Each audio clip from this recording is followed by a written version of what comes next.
All right, folks, good evening. Welcome to the Marshfield School Committee meeting on Tuesday, March 9th. Apologize that we are starting just a few minutes late this evening as we sort out our technical issues, but we are good to go. Mrs. Pazerski, if you could please call the roll. Mr. Costello, Here. Ms. Boyd, Mrs. Brate, Mr. Greer, Ms. Campbell. Here. Wonderful. If you could all please rise, join me for the Pledge of Allegiance. I pledge allegiance to the flag of the United States of America and to the republic for which it stands, one nation, under God, indivisible, with liberty and justice for all. Okay. Well, folks, we have a number of people here on our meeting tonight. Our agenda is short, but the content is plentiful. So we will go through here. Just going to rearrange a couple of things. Would like to just notify folks under the open meeting law that this meeting is being taped and I believe broadcast by Marshfield Community Television. Do want to make sure folks are aware that a number of months back, the town of Marshfield's Board of Selectmen took a vote to state that no town boards are allowed to hold meetings open to the public in person, which is why we have this Zoom component. But I also want to say with that the committee has, since last August, felt it important to meet in person when we hold our meetings, if at all possible. So I am joined in the same room by the school committee tonight, but, and of course, the Superintendent Granatino. But the public participation portion will take place via Zoom as usual due to that vote by the town. So just a point of clarification that we are all in the same room. Going to just rearrange a couple of things here, and those of you who have watched our meetings before might be familiar with a little bit of a different format. I'm going to take the informational portion of our meeting and move it to after the presentation that we have coming up from Superintendent Granatino, because I'm sure that everybody on the meeting here is here to hear the presentation that we have on a proposal to return to full in-person instruction, grades 6 to 12 at the middle and high school. So that all being said, here's how this is going to work. I'm going to turn it over to the superintendent. He's going to give his presentation. I am then going to recognize public comment portion of the agenda and allow folks to speak if they wish. They will have a minute and 20 seconds each to do so. And Lara, the Hammer Brate, will be timing those folks. So trust me, you do not want to mess with Lara. Do not go over your time limit. But thank you, Ms. Brate, for agreeing to time them. And after that, I'll give the superintendent one more chance to elaborate on anything that he feels he should elaborate on. Then I'll turn it over to the rest of the committee for their questions or comments on the proposal. And then I'll give the superintendent one more shot to wrap things up. So that's how the agenda tonight will work. We have just a couple other items on there. I will say now there is an MCAS resolution on there under old business.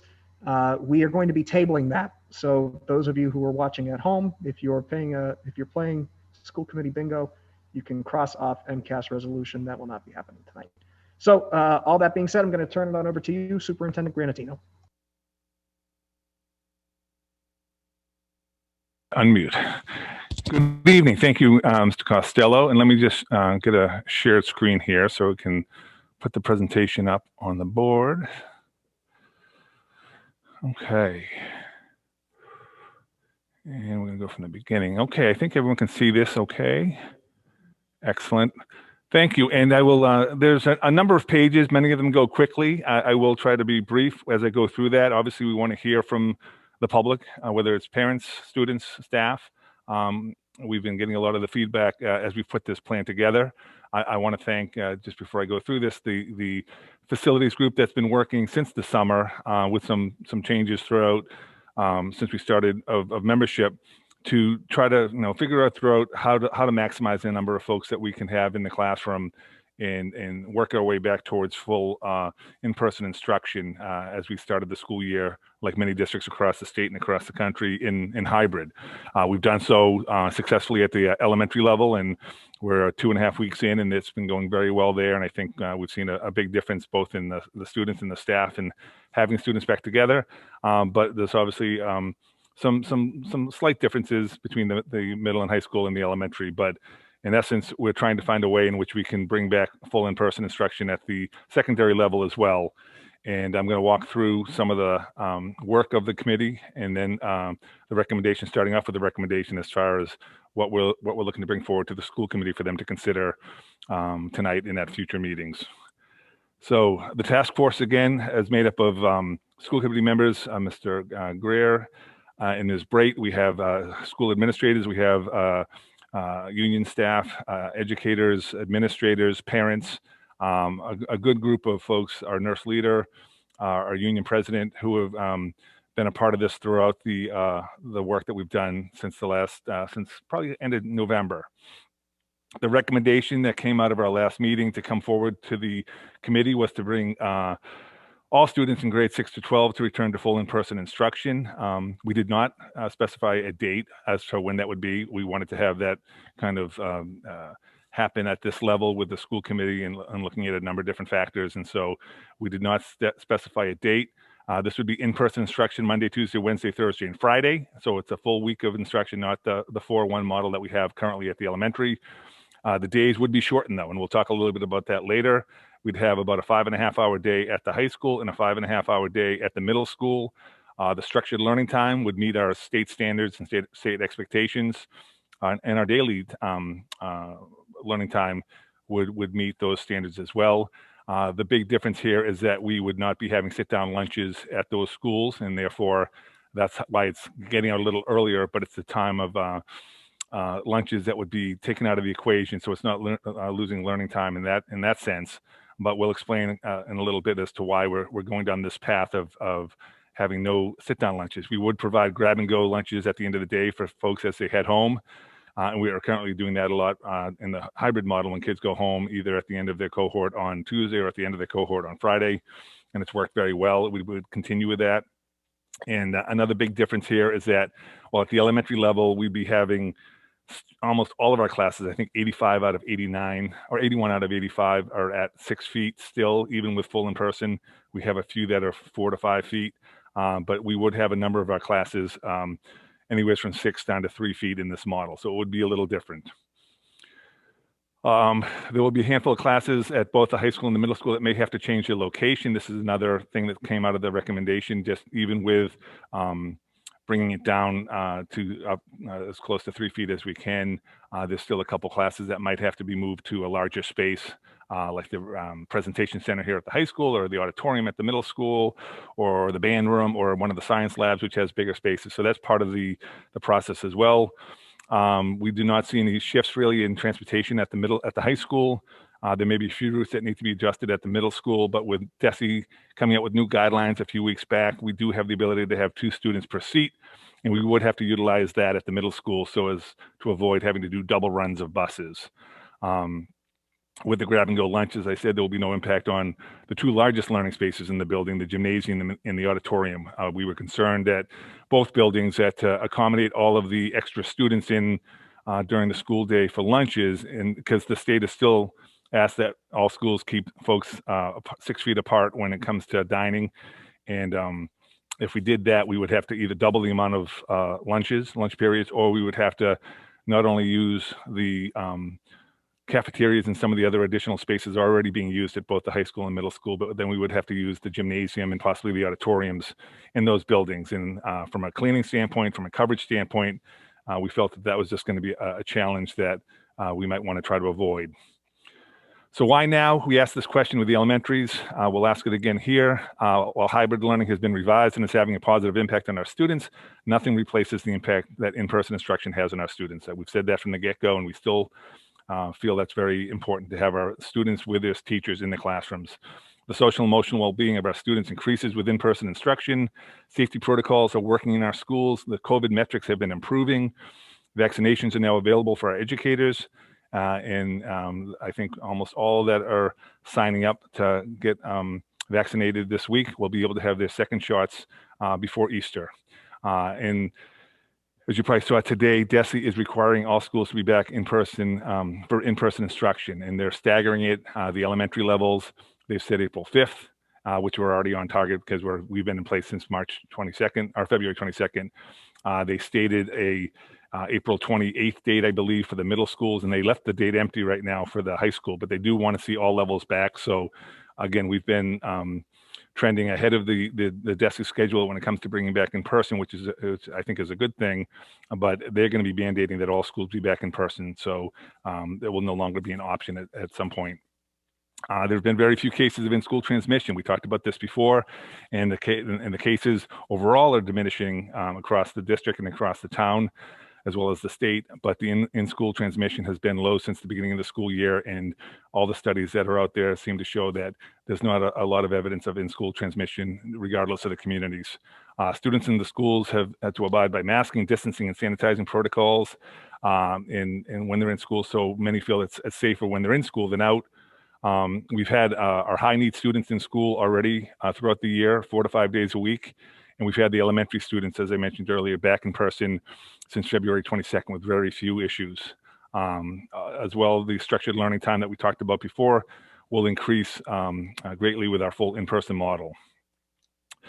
The medical experts, again, we talked a lot about, the rationale behind, coming back earlier with the elementaries. And since that time, there was a letter that was sent to the commissioner by, I don't know the exact number, but it was hundreds of doctors and professors from some of the finest institutions across Massachusetts: Harvard Medical School, Tufts Medical, Mass General Hospital, Brigham and Women, Boston Children's.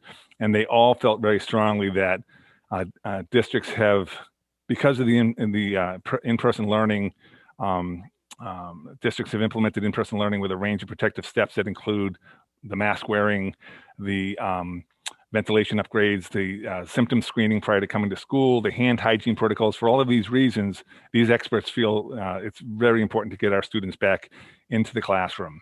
Many of these recommendations are in full force, which make closer spacing between students when masked both reasonable and much needed to increase in-person learning in many current classroom configurations. This is from the medical experts from around the state of Massachusetts. School districts across Mass have also safely remained open for in-person learning with only rare instances of in-school transmission. This has occurred even when community prevalence rates are higher than those set forth by the CDC. Our private and public schools have opened with as little as 3 feet of distance between students and have proven that with these other mitigating factors or measures, in-school transmission is exceedingly rare. The closer spacing fails when these other mitigation pieces are not in place, and I'm proud to say that our schools and our staff have been doing a great job making sure that these mitigation factors are taken very seriously and are carried forward each day. The risks, and the doctors also noted not only the risks of missing out on instruction with their teachers in person, but also the other risks of the students being home, and they're dramatic. Students are more isolated learning from home. They suffer more mental health issues as well as physical health concerns, and the increased rates of non-accidental trauma and learning loss have been seen with students who are home working remotely or working in a hybrid model. And these doctors, again, feel very strongly that every effort must be made to return students of Massachusetts to in-person instruction in order to combat these other concerns that are also of public health importance. So beyond that, the views of these physicians, we've been monitoring our weekly metrics, and I share these with the committee, and they're noted publicly every Thursday night at 6 o'clock. And when you see this, I'm not going to highlight the page, but you can see these are week by week comparisons, and this is just from March 4th back to January 14th. And you're seeing on the bottom of the page a lot of red. We were a red community for better part of 2 months, a little more than 2 months. And for the last 3 weeks, we've been yellow. And that's a combination of our cases per 100,000 citizens, our positivity rate, and our number of new cases. And in all of those areas, the town of Marshfield has gone down dramatically over the last few weeks. In the last 2 weeks, the COVID metrics have been at the lowest in over 3 months. Positive cases in the last 2 weeks, which is one of the measures that I spoke of, we had 83. That's the lowest number since December 3rd when it was 78. The average daily rate of incident rate per 100,000 is 22.9 this past week. That's the lowest since December 3rd as well, when it was 21.5. And the positivity rate of those tested over the last 14 days was 3.71 last week. That's the lowest since November 27th, when it was 3.66. The MPSD, our district positive cases, have been lowest since before Christmas. 2 weeks after February break, just to give you a comparison, the 2 weeks after February break, we had 18.5 cases per week, and that's students or staff. The 2 weeks after winter break, back in the beginning of January, we had 39 cases per week. So we've seen a pretty precipitous drop in the number of cases in the district. And as of this week, over the first 4 days, we have 3 cases. So those numbers have been trending in a positive direction. We also spent a lot of time, in the next few pages are going to be information from family surveys that we did, as well as staff and our high schoolers who took part in surveys. We sent out a family survey to both the high school and the middle school. We had 760 responses from the high school parents. We had 672 from the Furnace Brook. And the very first question was, if a proposal was to move forward with full in-person instruction taking place 5 days a week without school lunch built into the shortened schedule, and knowing that seat-to-seat spacing may be 3 to 6 feet, would you plan to send your child to school for full-time in-person instruction? At the high school, that was a 93.8% yes. At the middle school, it was 92.1% yes. 2.8 saying no at the high school, 4.5 saying no at the middle school. We had 2.2 at the high school saying that their children may move to remote. And we had a 1.2% of those responding saying from the middle school, they might go to remote. And then less than 1% would move from remote to the in-person at the high school, and just under 2% said they may move from the remote to the in-person at the middle school. So pretty strong feelings saying that folks want to see their children back in for full in-person instruction. If you answered yes, we also needed to know for transportation purposes if there was going to be a major influx of folks riding the bus or not riding the bus, and if they were to come back. We had 61% at the high school say they are not riding the bus and they'll continue to not ride the bus. We don't have a big bus ridership at the high school, so I don't think even coming back, if we come back fully in person, that's going to be an issue. We did have 30.8% at the middle school saying they currently don't ride the bus and they'll continue to not ride the bus if we come back fully in person. We had 24%, just over 24% at the high school saying they're riding the bus and will continue to do so. We have 61% of our middle schoolers saying that they will still ride the bus.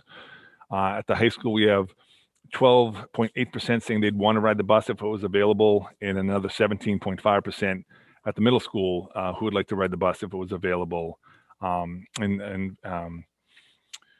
We have just a small percentage at the high school, 1% currently riding the bus, but we choose not to under this model. So the only issue with the transportation, and it was a little different at the elementary where we have a far greater number of bus routes and bus ridership.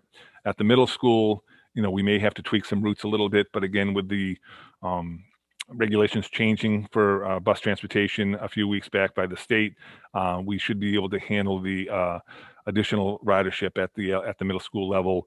The ridership is so low at the high school that even if it was a 12% increase, we'd be able to use our current routes and still meet the needs of those looking to ride a bus.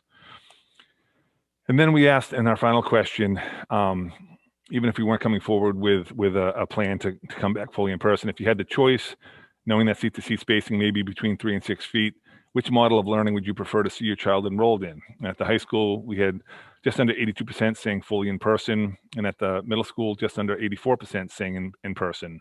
We had 15% of our high school parents saying that they would prefer the current hybrid model, the concurrent model that we've been in since January 19th, I'm sorry, and 11.6% saying they would want to stay in the hybrid model at the middle school.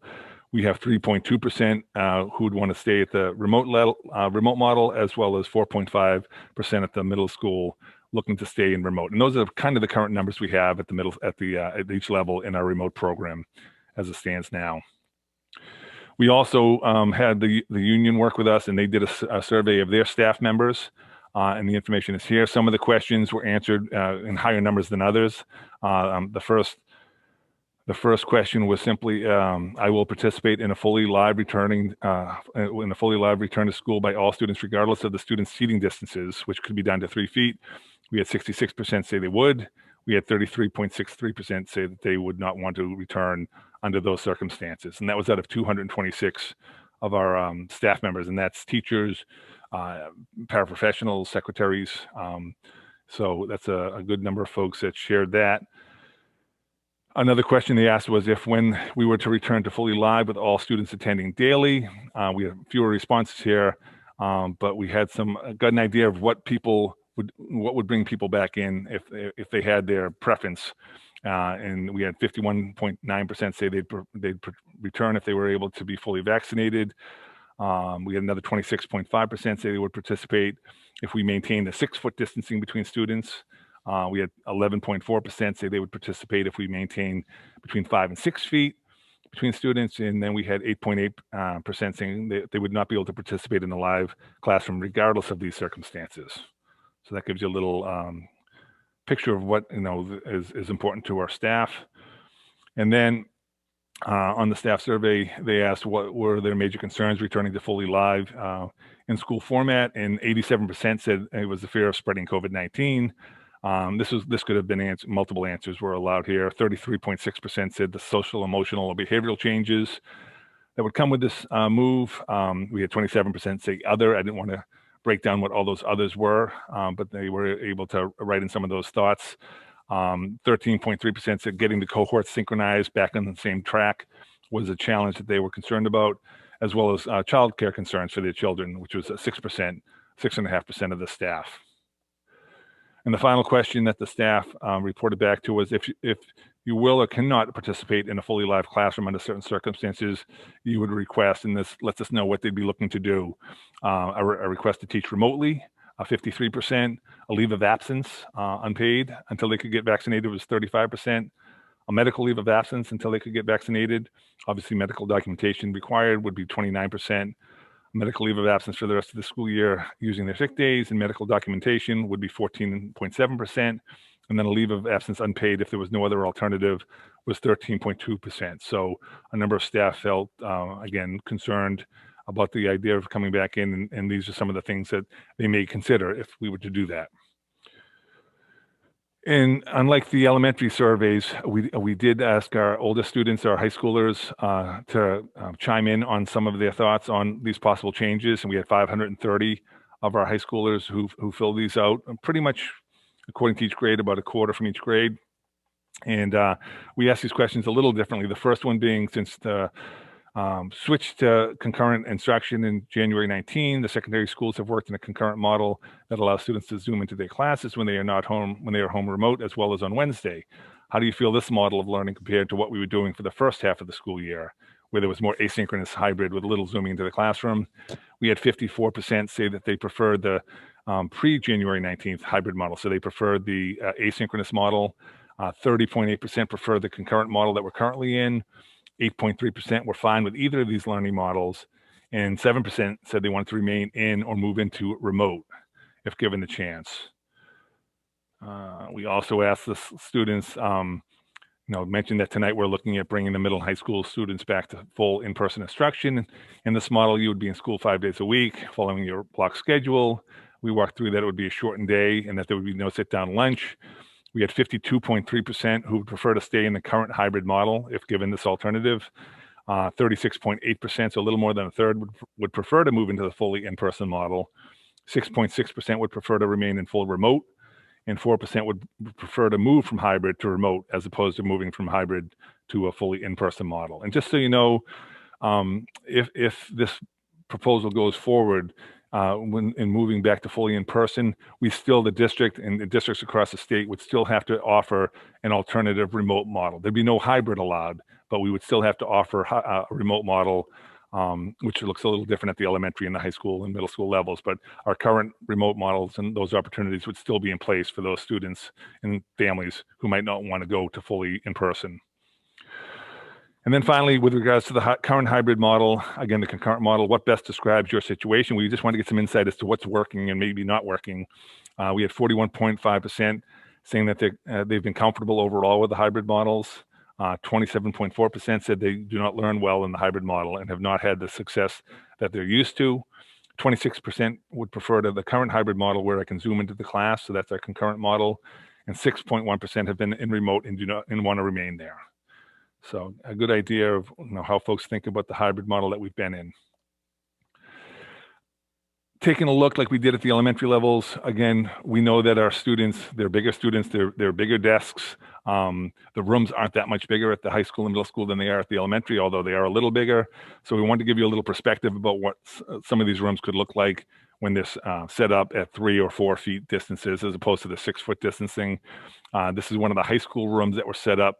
It's actually closer to 4 feet apart, and that's a 24 chair room. Most of our classes at the high school would be able to fit into these 24 seat rooms. There's, I think, 18 that have numbers that are 25 to 28, not including the large room classes like band or phys ed. But in the classrooms, math, English, social studies, science, the vast majority of them are going to fit in a 24 seat room. Our science rooms will be used not only for science, but for some of the classes, an English or math class that might be somewhere between 25 and 28 students because they have a little more room. But this gives you an idea of what a 24 seat room looks like at the high school. This is just another perspective of it. And those are actually probably closer to 4 feet apart, 3 to 4 feet apart when they're set up. All of the spaces would, whether it's the students or the high school and the middle school, besides the 3 to 6 feet distancing for the student to student, there would be 6-foot distancing for the teacher area so that when they're presenting in class, they would have a separation of 6 feet, which is recommended by DESE. This is another room at the middle school that's roughly 3 to 4 feet apart. And you can see some of the extra space that's still available there if they had to spread out a little more or to add a few more desks. Another setup here, I believe this one has 24 desks within the room. They're kind of staggered, but again, they're in the 3 to 4 foot range.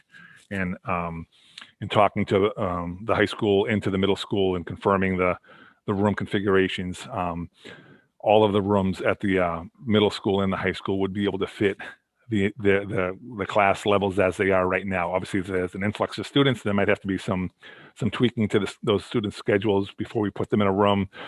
But again, outside of some of the classes that are a little larger at the high school that would move to a larger space, the auditorium, the presentation center, or a science room, the middle school as well would fit almost all of their classes in a traditional classroom. The band and music right now are the only ones that might be a little bigger for the space that they have, but we would be looking at alternative spaces like the auditorium, possibly the cafeteria, and when the weather is warm, like we did in the fall, using outdoor space for those programs.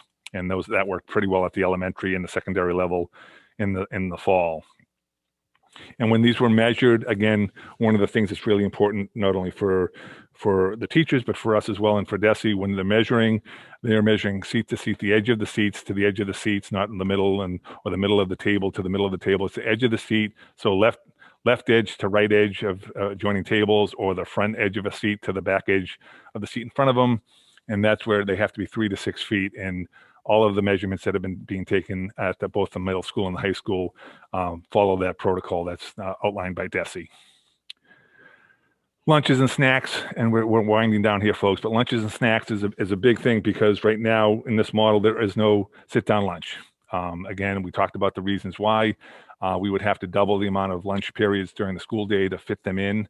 Right now, each of the schools are using not only the cafeterias, but adjoining classrooms, some larger, some just traditional classrooms, but they're extra space where we could separate students. DESE has not changed on that. CDC has not changed on that. We have to be 6 feet apart when there's food being eaten because masks do come off. So rather than double up the amount of time that there'd be lunches and all the coverage that goes with that, or also having to look at using the gym or the auditorium, which would again take out 2 of our biggest classrooms, which we need to be using throughout the spring, even when there's good weather, we're still going to need those spaces. There was concern not only of the school leadership teams, but with the facilities group. And that's why we went with the model of taking the lunches out so that we could have a shorter day, but still meet the 5.5 hours that would be needed at the secondary level.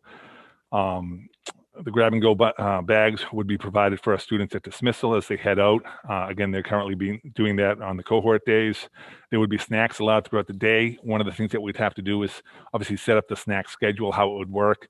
It might tie into mass breaks, which are a little bit more structured at the middle school, but we know at the high school, mass breaks are done a little differently. So we would want to make sure, though, that there's ample time for students who need snack time to do so. We've already talked as well with our food service director about, for those students that might not be able to bring snacks in or forgot a snack, where we could help step up and provide snacks throughout the day, and that would take place in both buildings. So we would, if someone forgot to bring snacks in, there would be some available to them, and we have to work out those details. But we're more than ready to be able to handle that. And again, eating at the classrooms, we do a lot of that at the elementary level, but we would not be able to do that at the high school or the middle school, because with almost all of the classes less than 6 feet, we would not be allowed to have them take off their masks and start eating that close to one another. Transportation, as I mentioned, should not be a major problem. Again, with additional ridership at the middle school level, we might have to change a few routes. We will definitely have to be utilizing the double seating, 2 students per seat, which is something that DESE has now allowed us to do. Mr. Miller is working out with Topman Enterprises some of the rescheduled routes to make whatever changes have to happen. Some of those students who are close to school, who might have got rides in the past, if they don't currently have a seat in the bus, we might not be able to meet those needs, just like we had to say to some of the elementary folks who hadn't ridden in the past and are really close to school. We will do what we can, but we can't guarantee. And again, the legal requirement for any district is students K to 6 beyond 2 miles. So anyone that's riding at grades 7 through 12, it's above and beyond the standards put forth by the state. We were fortunate that we're able to meet those needs with no bus fee, and we'll continue to try to do that as best we can, even under these circumstances. Our biggest issue will probably be the pickup and drop off area. Not as much at the high school. I don't think things will change as much there, although there will be more student driving. You'll have both groups of students driving in together, those that have their own cars. There will be obviously more parking spots taken up at the middle school where some of our upperclassmen park. And so that is going to have an impact on the pickup and drop off at the middle school. I know, talking to Ms. Kemet and her team, they're looking at creating a second pickup and drop off spot. It's not finalized yet, but they have the ability to use the gym side as well of the building, not just the cafeteria side, for their pickup and drop offs. But any changes that are made for the drop offs and pickups at either school will be done in conjunction with Marshfield Police, who have done a really nice job of helping us at the elementary level. As with the elementary level, if students have to quarantine, again, one of the issues that we have to recognize is that with more students in and with closer distances, there's going to be more close contacts. If someone does test positive, even though the numbers of those testing positive has gone down quite a bit, if someone does test positive, the fact that they're closer together, we're going to run into situations where there's more close contacts identified and quarantining. Obviously, if a whole class has to quarantine, and we've had that at the elementary level, we would look to have that class work fully remote with their teacher. If there's a handful of students who are out due to quarantine or isolation, though, as we did pre-COVID, work would be sent home or provided via Canvas to be worked on independently by the student. There would be a possible check-in during the day with teachers. With the full class of students, it would be a challenge to effectively teach those students and then instruct them via Zoom. So teachers would need to focus their attention on the full classroom of students in front of them for both instruction and for student safety. With few exceptions, and we've had this already start off at the elementary level, as determined by the classroom teacher, live Zoom into the classroom will not be an option for students, although staff will have the option if they think it's appropriate and it's needed on a case-by-case basis to allow some of the students to Zoom in as needed. And that's, again, left to the discretion of the teachers. Some of the challenges that I've addressed some of them, but again, we're talking, and when we look at whether it's hybrid, whether it's a more concurrent hybrid, whether it's fully in person, these are changes. And we've asked our students to have a number of changes throughout the year. So just in general, the fact that we're changing another learning model, this will be the third one that they will have in the last 2 months. That can be a challenge for our students. No lunch is a major shift, obviously, and we understand that. Distancing in the halls is going to be tighter at both the high school and the middle school with more students in place. While the teachers will be set up still 6 feet from their students, there will be many instances where students will be less than 6 feet and some down to 3 feet. The CDC standards again call for students their preference to be 6 feet apart. DESE through the American Academy of Pediatrics have said anywhere from 3 to 6 feet is appropriate. With all students together, there will be more contact, even when with strict adherence to the distancing rules. And again, with contact, more contact tracing will increase. The goal, as we've had since the get-go, is to maintain safety standards, to maximize the number of students in the classrooms, to return students to full-time instruction, addressing learning and SEL needs of those students, and to bring back a sense of traditional in-person instruction after being away from it for actually it's been a year now. We're right on just prior to a year of being away from what we once knew as the traditional classroom setting. Give you an idea of what's going on in the areas around Marshfield. Many schools are moving back. They've either moved back their elementaries or in the process of doing so. I look mainly at the secondary levels here to see what's going on. Cohasset is, again, these are tentative. Some of these might not be final yet, but they are what's been reported out to me.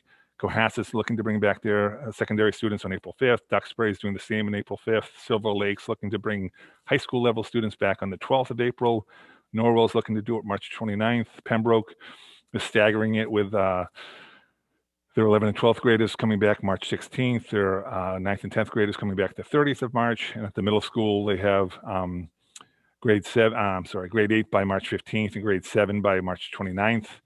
Situate is looking to have their K-5 back by the end of March. And I know as I live there, they're working on the secondary yet, but they haven't set a date.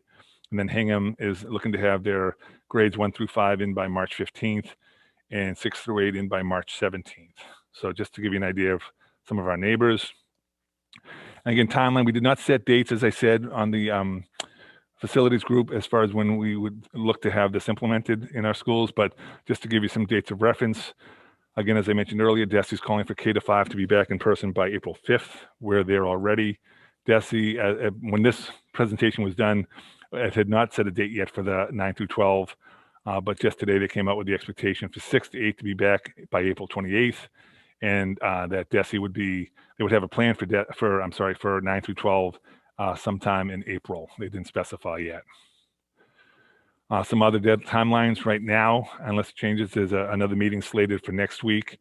Anything that gets done here, as we did with the elementary level, is contingent upon negotiations with the MEA, and we look forward to successful interactions with them. We had a great collaboration back when we brought the elementary folks back together, and I would assume that same would be happening then under these circumstances, though that timeline's unknown. I think when we look at, what is it going to take if we had to, say if the committee said that, we need to get some, get ready for X amount of X date, whatever it might be.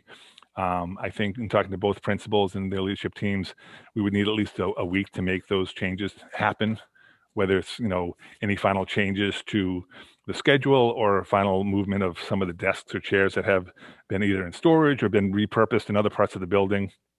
It's important to note that any of the movement of desks, even if they're already in the building, it really is contingent upon what that date is. So if you set a date to return on, whatever it might be, those things can be done, but if we make the changes and we're still in the hybrid model, then we're out of compliance when it comes to spacing. So we need to know for sure whatever that date is going to be, and then we can do the movement, do the changes in the classrooms that are needed in a fairly timely fashion. But we just can't make those changes and then find that we're still in a hybrid, because some of the classes would not have the distancing that's needed to make that work. So again, I feel confident both principals I chatted with today feel that we can make whatever the committee wants to move forward with down the road work. And then just a reference, April 5th, right now we're in the middle of term 3. April 5th is the beginning of term 4. And some have looked at that as a transition time, but we're not married into that.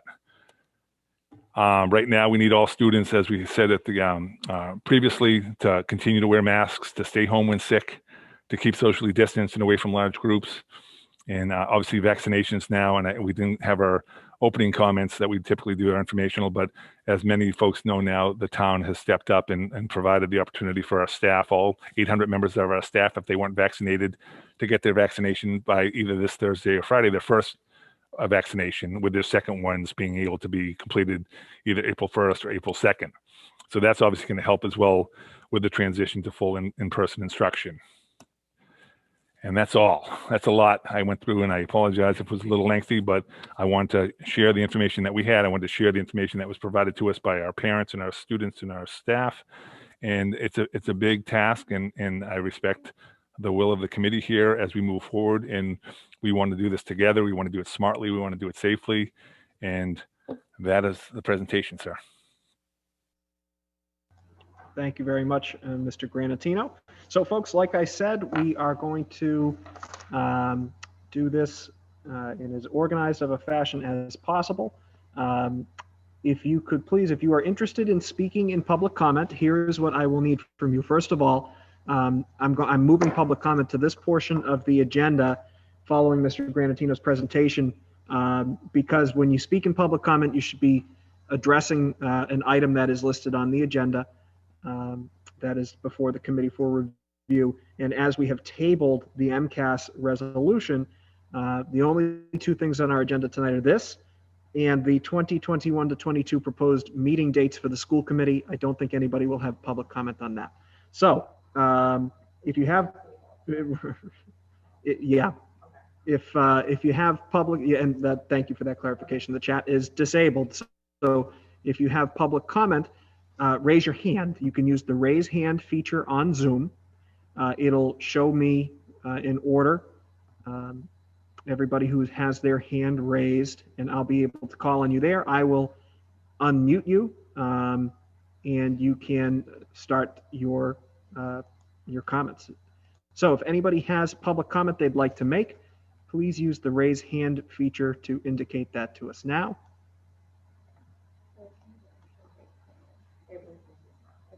Oh, and I am going to recognize, thank you. I am going to recognize Sally Marples first as the head of our union. Sally, I'm coming down to your name now to unmute you.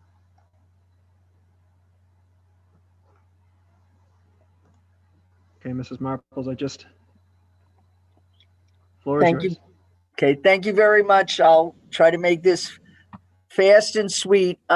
First of all, I want to express the thanks of not just our members, but I'm sure of all school employees, that the town of Marshfield, along with the members of the school committee and our superintendent of schools, have done such a wonderful job of getting us the vaccinations that will give us additional confidence and safety to come back to school fully live, because most of us do want to be back fully live. It's much better for our students, and it's much better for us as well. So I want you to know that we are truly, truly appreciative of all the effort and the dedication it took to get that for us. And it really made our teachers, our ESPs, our secretaries, our tutors, our assistant principals, all feel that you have been listening to us and listening to our concerns regarding safety. And we do want to thank you for that.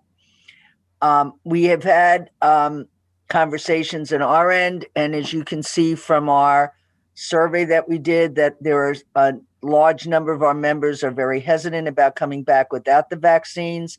And in our own negotiating team, which has not met with the school committee yet in the formal fashion, one of the prime concerns we have is coming back before, putting the cart before the horse, before our members have been able to get the vaccination and it meets the medical guidelines of being fully protected, as to the 90%, because nothing is 100%, which wouldn't take place until mid-April. So we're hoping as you do your deliberations, you will take that into consideration, that we really don't want to come back and only be half vaccinated and find out that we've just, wasted a lot of time and effort just to have people start becoming ill, which we really want to avoid.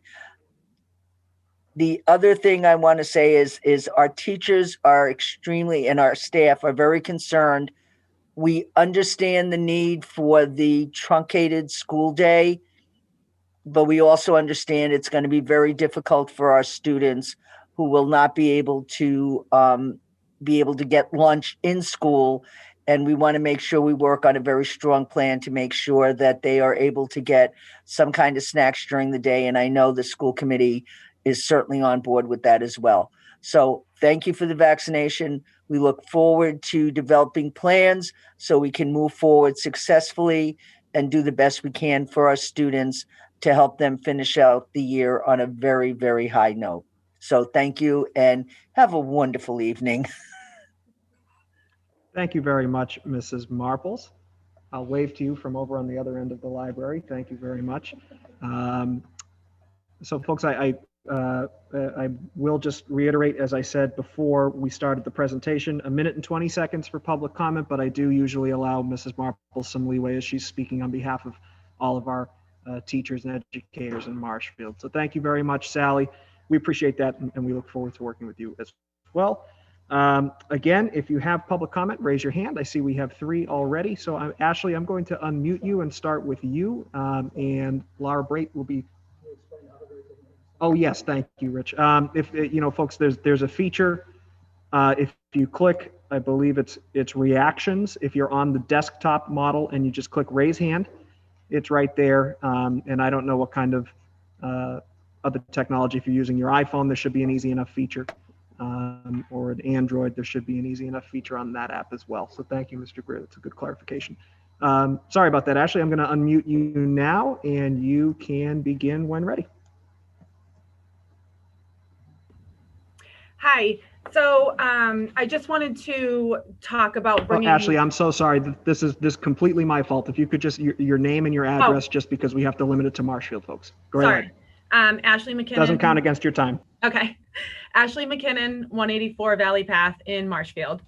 I just wanted to briefly talk about DESE's, vote on Friday to bring the K through 5 back 5 days a week, as well as their announcement today to bring middle school kids back by the 28th. It seems that based on the information that Mr. Granatino provided us with tonight, I understand that it still needs to be approved by the school committee, and it also still needs to be approved by the MEA. However, my hope would be that we could come to an agreement, given the fact that there are vaccinations going out, given the fact that there have been many other districts who have been back full time within and under that 6-foot distance between 3 to 6. My hope is to see Marshfield K through 12 being brought back well before the April 28th date. Again, I understand there are DESE guidelines. However, since their decision last Friday and since their announcement today, there have been a number of districts that have announced full return in person by April 5th for K through 12. And I would really hope that Marshfield can recognize that more people are being vaccinated.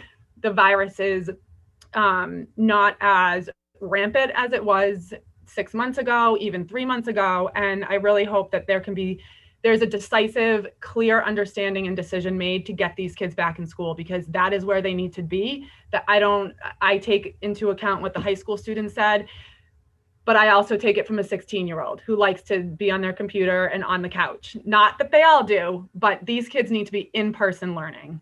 So that's my comment. Thank you very much, Ashley. We appreciate that. I'm going to mute you now, and I think I can lower your hand. I'm still learning here too. Great. Thank you again, Ashley. Much appreciated. Lisa Parsons, a student at Marshfield High School. I'm unmuting you now. You can go right ahead, Lisa. Hi, so I'm a sophomore at MHS, and I reached out to a few other students for any concerns on this new model.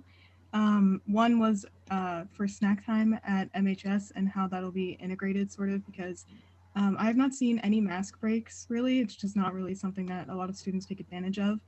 And after school activities such as sports, or I had a friend who was concerned about drama club, for going extended hours after school without having a lunch period and how that would kind of work. I do understand that it's up to the club or the sports team, but just in general, how that would work, especially if you were to do a sport and do a lot of activities.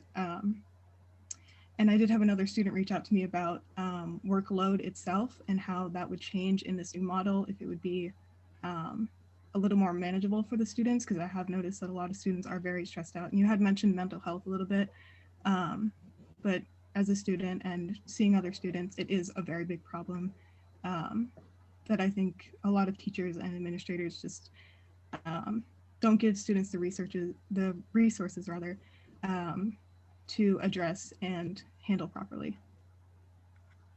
That was my comment. Awesome. Lisa, thank you. I just have to give you kudos. That is awesome that you reached out to some of your peers, and obviously you're one of our student reps. For folks who might not know, Lisa Parsons is a student representative to the school committee from Marshfield High School. So above and beyond, Lisa, thank you very much for sharing that with us, for your comments. Susan Petrie, I'm going to unmute you now and go right ahead. Thank you. Susan Petrie, 60 Riverside Circle. I just have two quick things. One, kudos to the school department for getting that vaccine clinic for the teachers. I think that's really fantastic. I just want to first publicly thank the teachers for everything they are doing. I think they've been put through the ringer this year, and we're hearing a lot of negativity, and we're hearing that schools are failing our kids. Let's be honest, the pandemic is what's failing our kids, not the teachers.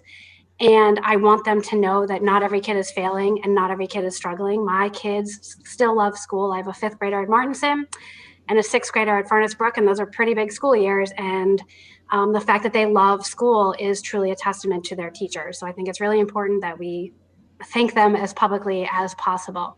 My second comment, speaking of social emotional health, has to do with time spent on learning. And I know you're not talking about MCAS, but I think it's a really pressing issue right now. I think people are really excited. A lot of parents are excited to get their kids back full time, but I don't know if everyone realizes that part of the push for this from the state is for MCAS.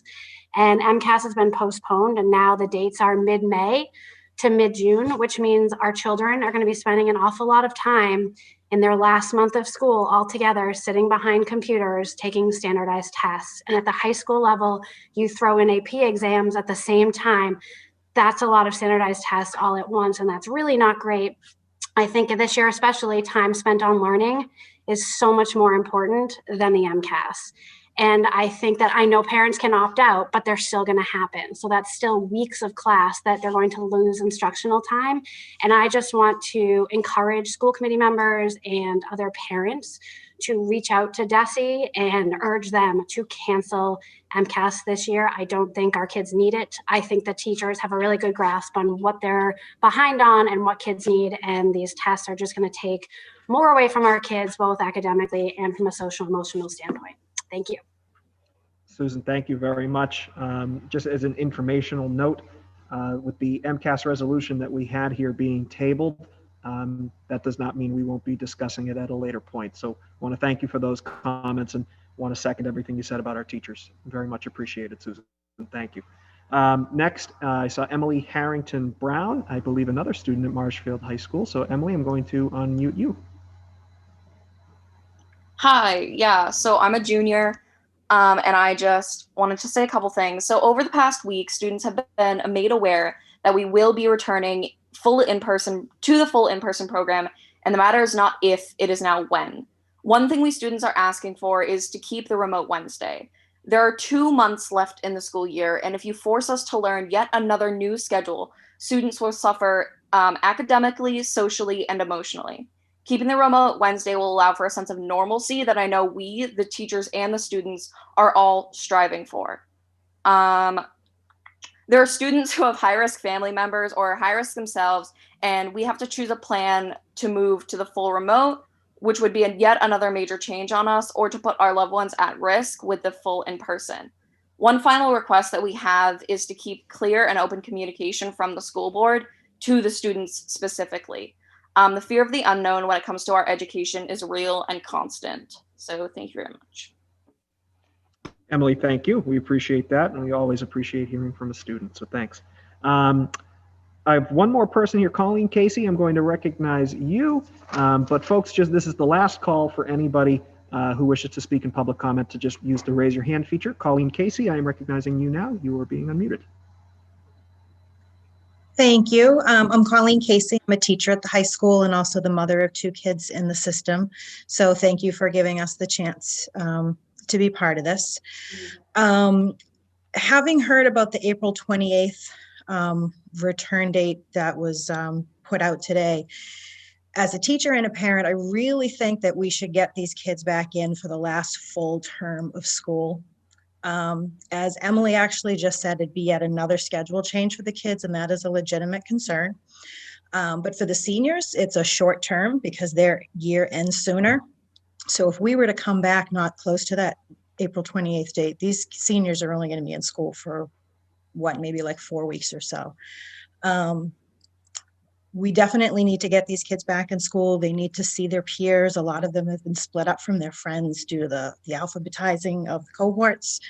But I really think that if the school committee could help to get us a full term with our students, it's going to help everybody in town, kids, parents, teachers, administrators. So I just wanted to share that thought. Thank you very much, Colleen. Appreciate everything you've done throughout the pandemic as a member of our staff here.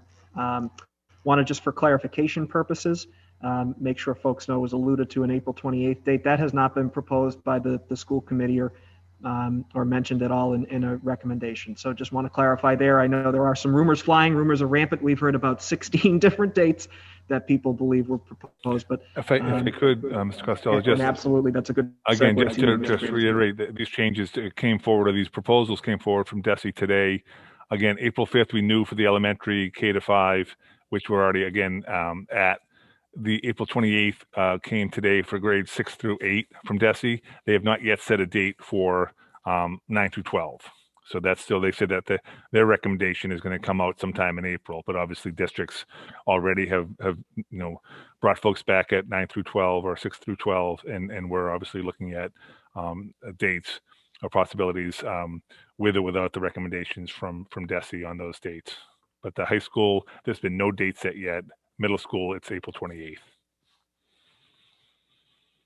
Thank you very much, Mr. Granatino. And thank you again to all the folks who've spoken in public comment. We'll be moving past that portion of the agenda now. And Mr. Granatino, if you have anything else to add before I turn it on over to the rest of the committee for their comments or questions, so we'll recognize you for that, sir. No, I want to respect the time of the committee to deliberate on this matter and talk about different options. I also want to thank our teachers. It's been mentioned by a number of parents and students and committee members that our teachers have done fantastic work under trying circumstances throughout the year, as they've been doing throughout the state, throughout the country. And there's no easy way around this. And every time we think we have a plan in place, we get some changes from above. But I think bringing our students back fully in person is something that we all believe is important. It's just a matter of figuring out when is the best time to do that. And I have confidence in this group here, this committee, and our leadership team to come forward with a plan that will work well for our students and for our staff and for our families. So thank you. Thank you, Mr. Granatino. Much appreciated. I am just going to go around in a circle, and I see Ms. Campbell, you are unmuted, so you can go right ahead. Any questions, comments you may have? Okay. Can you guys hear me with your earphones? Okay. Thank you, Mr. Costello. I did just want to say a quick thank you in particular to the students that have reached out to us to share their concerns. I know when I was a high school student, I'd probably be a little intimidated to be speaking in a public meeting of this size or emailing our school committee. So I want to thank you for stepping up and sharing your thoughts and concerns. I also wanted to quickly thank our custodians. I've had the opportunity to visit a couple of our schools in the last few weeks, and with each visit being greeted by the custodians and talking with them about the work they've been doing, not only are they responsible for cleaning our buildings day in and day out, but every time we're pivoting and making a new change, they're moving desks, they're moving furniture, they're measuring, they're taping, just going above and beyond. So a big thanks to them. I don't really have any questions about the proposed plan, but I did just have a couple of concerns that Ms. Marple has actually alluded to one of them. I totally understand the reasoning for not having lunch in school, given that it would take up so much space and all that. But I do think that it's really important that we remember that as a committee, we have talked a lot about over the past several years, the importance of our kids eating, and anyone that's taught in a classroom, I think, would agree that it's really hard or impossible to teach children when they are hungry. And so just wanting all of us to be cognizant that we do have, a large number of kids that might not come to school with a snack, and being sure that they have something to eat. And piggybacking on that, Also being very cognizant of our kids with food allergies. I'm sure no one is here is surprised I'm bringing that up. And also our students with other medical conditions that, need food. We have students that are diabetic, and just making sure that at our middle and high school, we have a plan in place for those students to be safely fed, have snacks, without a disruption in their day, that's safe for them. I think that's actually all that I had for now. Thank you very much, Ms. Campbell. Much appreciated and well said as always. I'm going to continue going around in a circle here and move along to Ms. Boyd. Sure, thank you. I also would like to start just by thanking everybody, whether it's the students or teachers or families that have reached out to us over the past few weeks in particular, to continue to share your concerns and your thoughts and your questions. So it's all been really helpful as we have this dialogue. I guess the questions I have, one of the things that struck me, Superintendent Garantino, with the survey results was the, sort of discrepancy between the students' perspectives and the parents. And I'm wondering if you have been able, if you've had a chance yet to dig into that a little bit more, and if you just have any additional insights into the student perspectives in particular. I have not had a chance to follow up. I've not had a chance yet to follow up with students who either took part or didn't take part. My guess is as a student, and I don't think that there's students who are looking to take the easy way out. I think students, from what I have heard, through anecdotal conversations, are leery and weary of additional changes. I think more than anything, whether it was going fully back in person or another version of hybrid or going remote, whatever it might be. I think just anything different one more time is a lot for a teenager, whether you're a new sixth grader at the middle school or a senior at the high school. Once you get into a routine, whether you're completely enamored with it or not, you get used to it. And I think even with people who might not have, done as well as they would like in the hybrid model, I think the fact that they're used to it is the reason why they want to stick with it, as opposed to coming back in person. Again, I don't think that our students are looking for the easy way out. I just think that our students are stressed, whether it's because of the pandemic, whether it's because of being away from their peers, or just in this kind of topsy-turvy world that we're all in. And it's hard for anyone, whether it's an adult or a student, to adjust all the time. And to make one more change again, whenever we make this change, it's going to be the third learning model that they'll have been in within 2 to 3 months, which is a lot to ask for, a college graduate as opposed to a middle schooler or a high school. So I'd say that's probably the main reason why. And the parents are seeing the challenges of having students home all the time and away from their peers and not interacting as richly as they. I'm sorry. They see their students not interacting as regularly with their teachers and see that as a shortcoming and a concern. So I can fully understand where the parents are coming from in such large numbers, because they equate in-person instruction with their teachers as the best learning model that we could present. And I would agree, that is the best learning model that we can present. It's better than hybrid, it's better than remote. Although we've done well in those two other areas, but nothing is a substitute for the quality of teachers that we have here in Marshfield. And I would say the same in Hingham or Scituate or Duxbury. Mm-hmm. Students need to be with their teachers. And I think that's where the parents are coming from. Yeah. Thank you. And we may just want to continue to talk to students and understand, as we look to bring them back, how we can best support them in that as we're doing that. Mm-hmm. I guess my other question was not addressed in your presentation, but I'm wondering if you have an update on the pooled testing. Oh, thank you. Yes, so the pool testing is, as we spoke about before, we qualified. There's now probably close to 200 towns in the district, in the state, that are doing pool testing. And the initial plan is to have start with our staff. We've reached out through the state, and CIC is the agency that will be working with us. Our nurse leader has already spoken with them, and we're finalizing training for our people. There's some state folks that will come from the state that will assist us in this. But the plan was to originally start it with our staff and then move to students. We need to check in. I haven't had a chance to talk to Ms. Landry today yet on this matter, but it was brought up at the district-wide, town-wide COVID call this morning from one of the members of the COVID task force that with the vaccination of our staff, we do any type of pool testing, say it starts next week, many of those folks are going to be positive because they'll have been injected with the vaccination. So I'm not sure if that's going to change our approach, but the goal is to try to pool test our staff for a period of time and then work towards our students. But we have to get consent both from our staff and our students to make that happen. But Ms. Landry has been working with representatives from the state agency who will work with us to implement that. Okay, great. Thank you. That's all I have. Thank you very much. Ms. Boyd, much appreciated. I'm going to keep going in a circle and just very quickly myself say a couple quick things. I don't have any questions, Mr. Granatino, but I do just have a couple of quick comments. And first of all, I want to echo what some other members have said and what a member of the public had said as well, and just thank our teachers.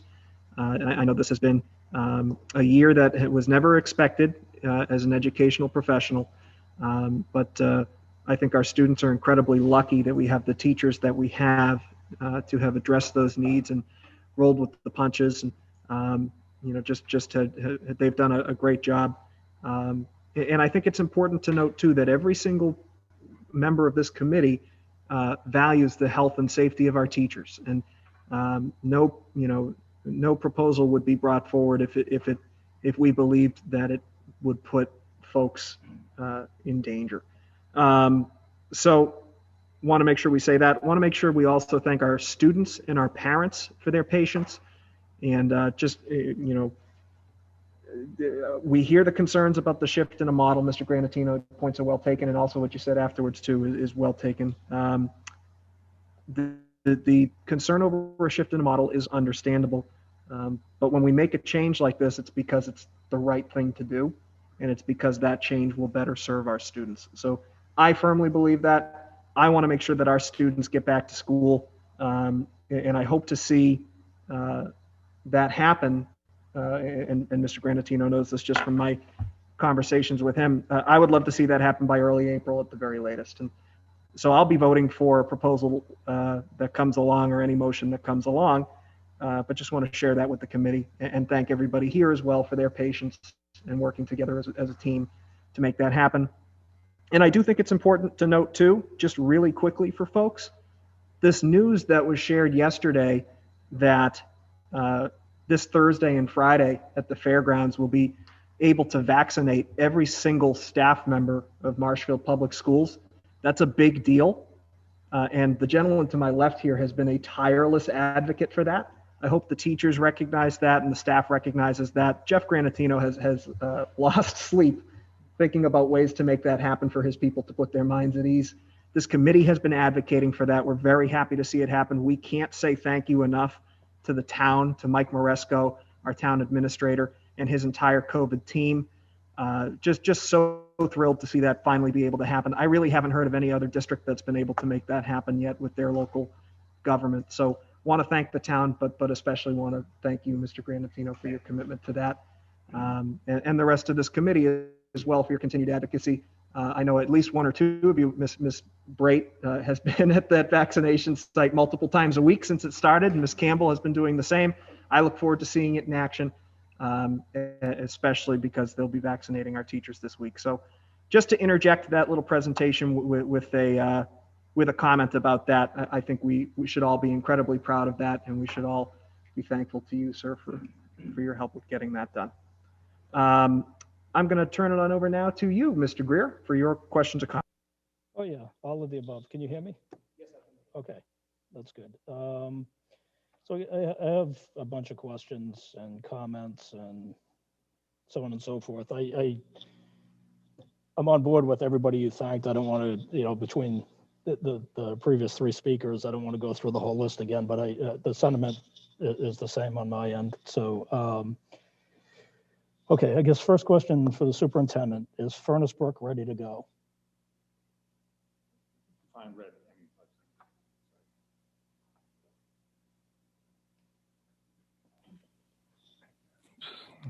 Am I unmuted here? I'm sorry. Nope. I am. So just, I think I know the answer, but I just want to, can you just define when you say ready? Is it in a condition that we could put students in? Yes, students could be in there. There will have to be some shifting of tables, desks, as I alluded to earlier. Some of these changes can't take place until we know for sure when we're going to be returning. But if there's a date set and, you know, we had to move things around, we would be able to do so in a way to get the school up and running. Same with the high school. And this is for, right. So how long will that take for Furnace Brook? I think, as we had said at the facilities meetings, I think both buildings would probably take a week. If there was a date that came forward from the committee, you know, whatever that date is, whenever everything is finalized with the union, it would take a week from that point. Once we know for sure that it's finalized and the date is ready to go, then we would need a week to get it ready. Okay, are there any other tasks that need to happen before we can return the kids to school? Again, there's some desks that, some tables, not desks, some long tables that might still be in storage, but they're going to be pulled out. I've already talked to Ms. Kemet and her team about that.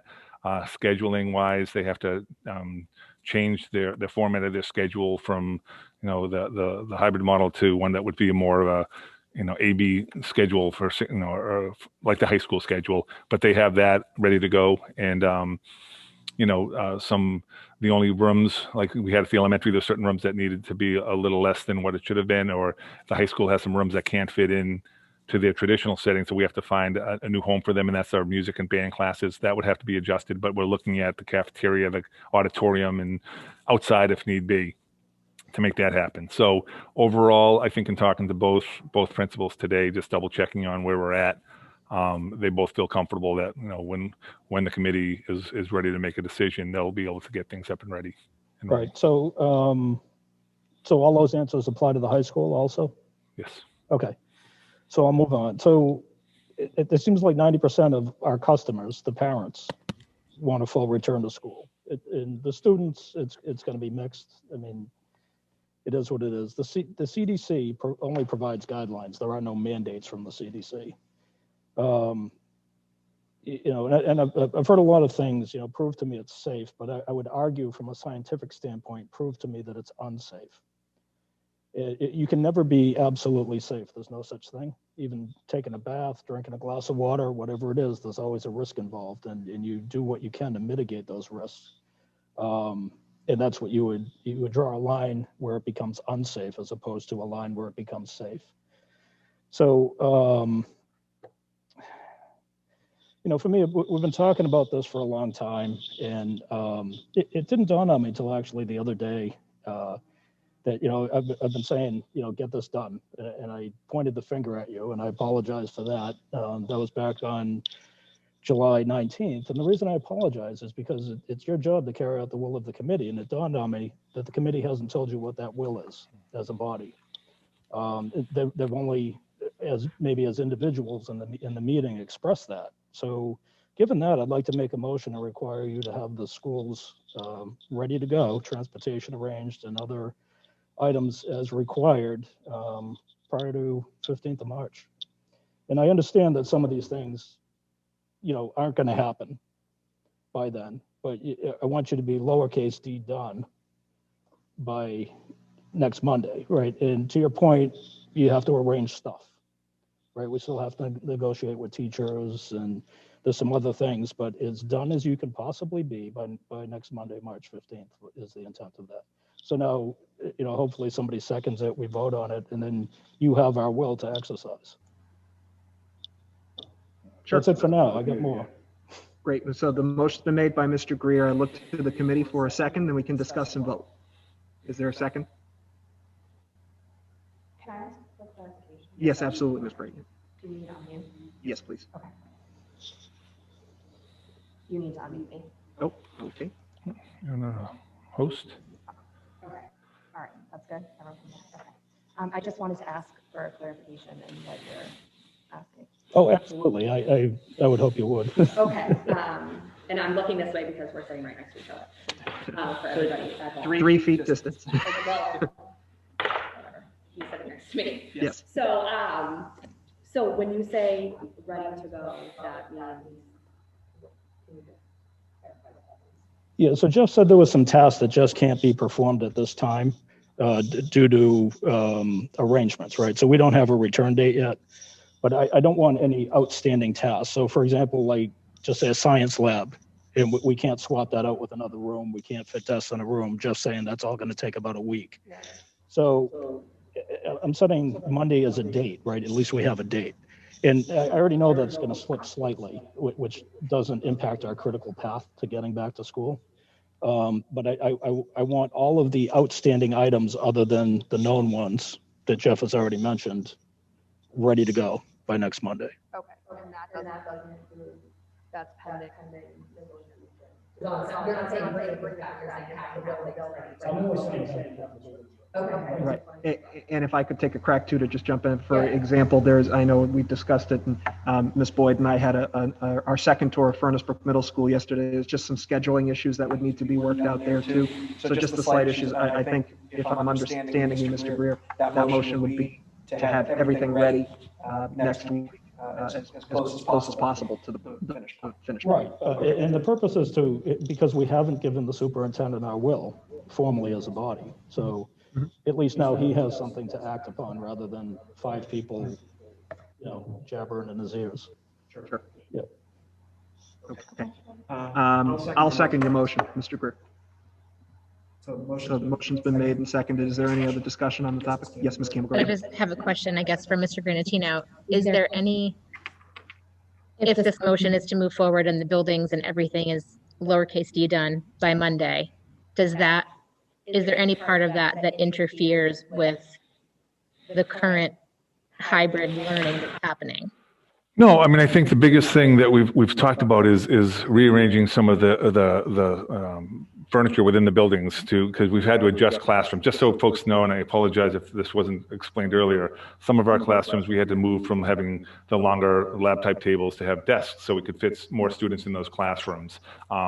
If we go back to where we were before and we're still in hybrid, we can't change things. So as far as getting ready to make sure that our furniture is in the building and ready to go, we still can't move everything to where we need it to be for fully in person, because if we're coming back that Monday in hybrid still, we're not able to fit people even in our cohort model the way we would need to fit them. So that's that delay. So being ready is one thing. Having the things in the buildings ready to go, having the high school I know is marking off the floors to make sure that the seats are separated by the appropriate space. That can be done, over the weekend. We've already talked about that with the both principals. The scheduling tweaks that need to get done. They'd be more or less be creating a second schedule at the middle school. That is in process as well. There won't be any scheduling that has to get done at the high school level.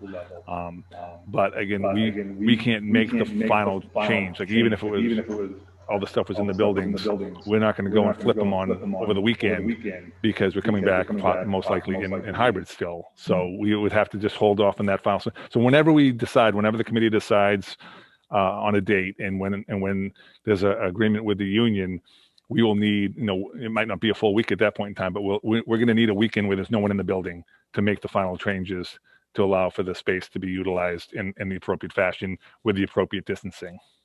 Okay. The transportation, I haven't had a conversation with Tom today. Again, we don't see major changes there. I mean, there will have to be some communication on new seating assignments and that kind of thing, because even if we double up, we're still going to be having assigned seats so we know who's with who. And that will, take some digging. We didn't get 100% of our response from our parents saying they're going to stay in the bus. They might, so we're going to have to do some reaching out there, but that can be done, and it may not be finalized by this weekend, but it'll be in process. And I think, the changes that are going to take place, if we know for sure they're going to be willing to make that change, we can accommodate them on our buses. Okay, thank you. And I'm going to hop in there again too. I think Mr. Greer in that motion, I think made room for the fact that some things won't be completely 100% there because it might interfere with, but at least we'll have a plan, we'll have a direction, and we'll be able to move forward with that. So Mr. Greer's motion has been made and seconded. Do you have a conversation, Ms. Boyd? Yeah, go right ahead. I'm sorry, I muted you because I was hearing myself in my ear. I know, understood. And I think I'm just seeking to further clarify, just to make sure I'm understanding the motion that's on the table. So is the motion that's on the table to instruct the superintendent and his team to have sort of a final plan in place for how in-person learning for grades 6 to 12 would be implemented by Monday? Is that the motion? So Given it's to have the superintendent do as much as he possibly can to get buildings, transportation, and any other Schedule. miscellaneous items, scheduling, so on and so forth, done. And like I said, the purpose is we haven't exercised our will as a body, right? So by doing this, it at least gives him a starting point. Like anything else, I mean, we all work, or some of us work in the private sector. Are you going to hit your schedule? No, because not exactly, because we know that there's some outstanding items that are critical path, but there's other items leading up to those that don't allow you to complete that on time. But it's built into the motion that we know it's going to slip by X number of days because we have to make a decision on when we're going to get the kids back in school, which is going to involve negotiations with the teachers and some other items. This is just giving him something to again, we're giving him direction as a body to get this done, which we haven't to this so far. Does that answer your question? So just if I can jump in really quick, sorry. I know we're really close. So there is already a plan. I don't want to speak for Mr. Granatino, but being on the facilities committee, there is already a plan. And there is a plan for each one of these items, which were, getting back into the building, transportation, food services, in each one of the, respective areas. Each part had a person that was tasked with coming up with what the plan actually was. So there is a full plan. There's just a couple pieces of that plan that cannot be completed until right before the kids are coming back. Does that make sense? Yeah, I mean, I think to further clarify, I mean, I'm sure half the folks up there think, oh my God, in a week we're going to be changing. I think it's important to note that we're not changing within a week, but as Mr. Greer has alluded to, is giving me the direction to make sure that whatever needs we have in the buildings, that they're addressed over the rest of this week, and we've already started that. Any changes that have to occur in the schedule. And again, we're not talking about changing schedules of students. We're not looking to move people around. I know some school districts have made changes to in-person instruction and then change the schedules as well. We're not looking to do that. When we say schedules, they have to set a master schedule based on now everybody being back as opposed to this 2-1-2 model. It looks a little different. In the high school, it happens a little bit more naturally, but the middle school had to do a few other things, but I think they're in process to have that done and ready to go. It's not impacting what class a student might have. They're not going to be changing teachers. And as well as transportation, I think that's the other area, those 3 areas that I would need to focus on to make sure that, if there's going to be a second drop-off area at the middle school, we define that and what that is with the police. And we've already, Ms. Kemet and her folks have already looked at some of those options as to what might be feasible. And we just need to hone in on them. But again, to your point, and I think everyone's kind of touched on it, we can't pull the trigger on anything. We can't start a new schedule that goes out and changes our specialists who are working on certain days with the students, or we can't change the furniture officially until we know for sure that it's going to be, whether it's March 22nd, March 29th, April 5th, whatever you guys decide on. And if that's better known at the next meeting, that's fine. But we're going to need a little lag time, whether it's a half week, as long as there's a weekend in place where we have multiple days where there's no one in the building so we can finalize those changes. I would need that. Yeah, and that's what I meant. Like what he said. They just use more words than I did. Yeah. No, thank you for clarifying, because I think the confusion for me is whenever we make a motion for something, it's always very specific as what we're voting on. And so when it's something like that sounds vague, I don't want to speak for you, Ms. Boyd, but I'm like, wait, what does that actually mean that we're voting on? So thank you for clarifying that. Actually, and while we're here, Mr. Costello, if you don't mind, I see Mr. Miller there, and I just made him a co-host again. He had been off the co-host list, but he can probably address if there's any more specific changes or needs at the transportation level. Can you hear me? Yes. Okay, good. Yeah, just in regards to transportation, we are right now trying to integrate those 200 students, approximately 200 students at both levels, all told, into the bus routes. So, Topman has done a great job, and we thanked a lot of people here tonight. I'd like to thank the Martha Topman and her drivers for what they've done throughout this. They've moved with all our changes as well. A tremendous effort by her and everybody over at Topman. So we're basically ready to go with buses, but I think to Rich, to your point, I think we would need a little bit of time to notify parents as far as any changes to routes as well. So I suspect we're going to try to solidify all our routes by tomorrow. And then soon as there would be word as to a date of a change, we would get that information to parents. So we obviously want to give them as much lead time as possible for any changes on the transportation front as well. Right. Yeah, thanks, Tom. I get that. Like, to where you're beyond this motion, but that's a very good point. I'm not talking about notifying. I'm just saying get everything as ready as you can. That's it. So can we vote? Mr. Grantino, anything else? No, I'm good. So we're essentially looking, we're essentially looking to ensure that the team sort of ties up any loose ends that are remaining in the plans that have come before us, because we know there are still some items that need to be resolved.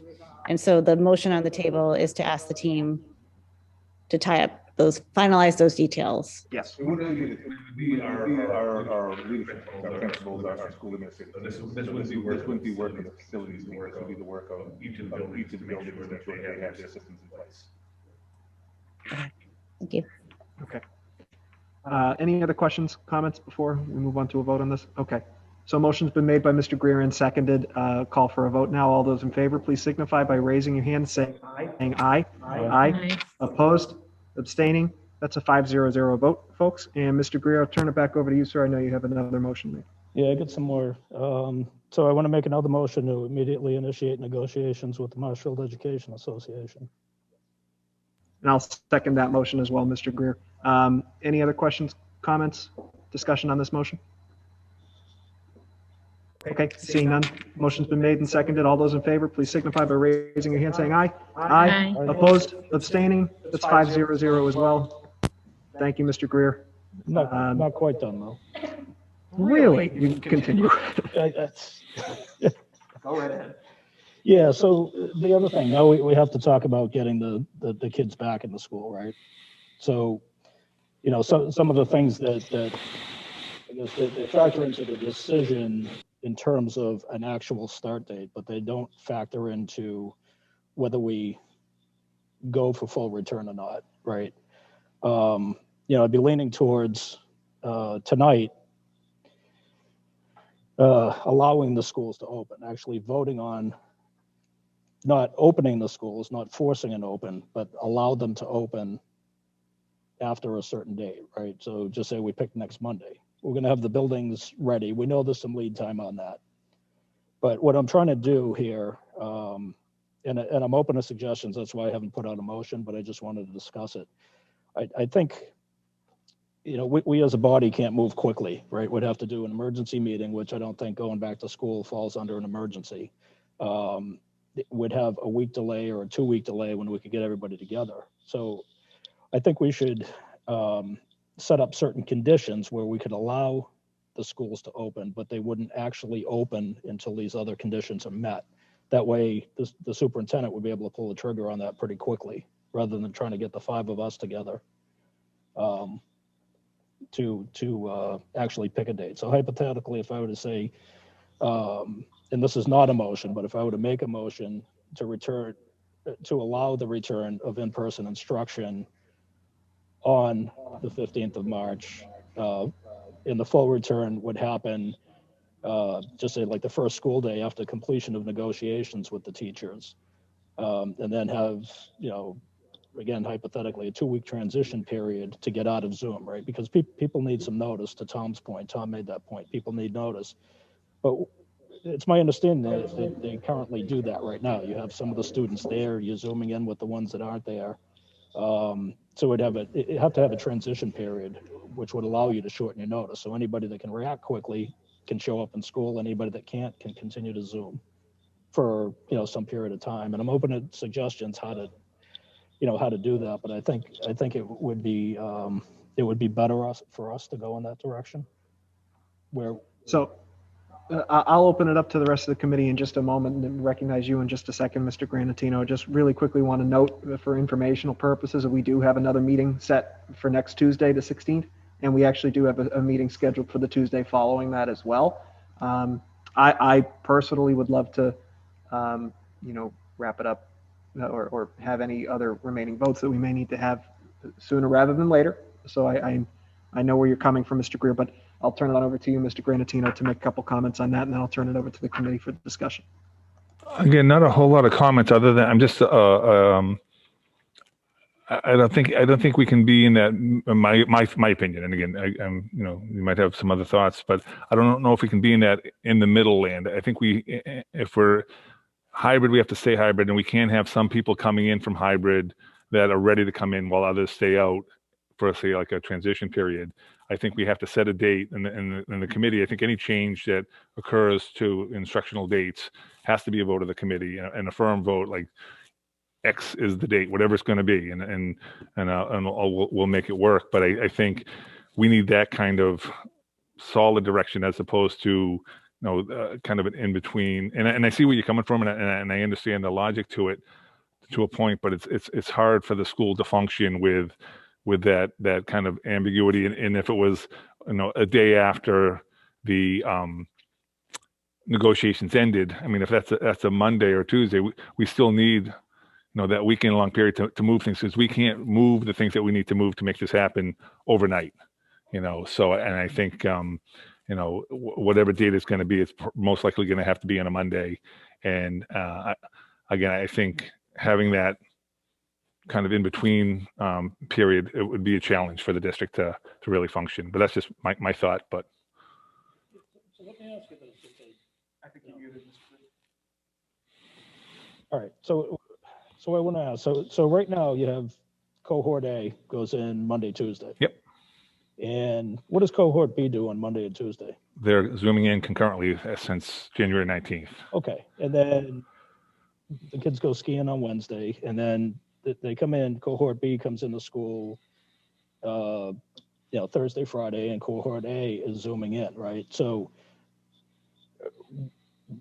what's the difference between having the 2-week transition? You're doing the same thing. You just it's your distribution of students that's different. You're performing the same activities.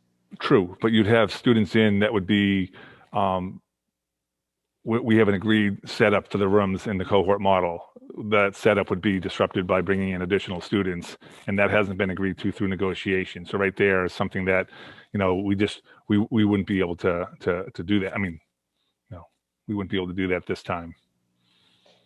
I'm not saying at this time. I'm talking about whether it's again, any change I think is going to have to be, something that is voted on directly by the committee with a specific date, and it has to be something that has to be agreed upon, as we've done at the beginning of the school year, as we did in late January with the union when we brought the elementary folks back.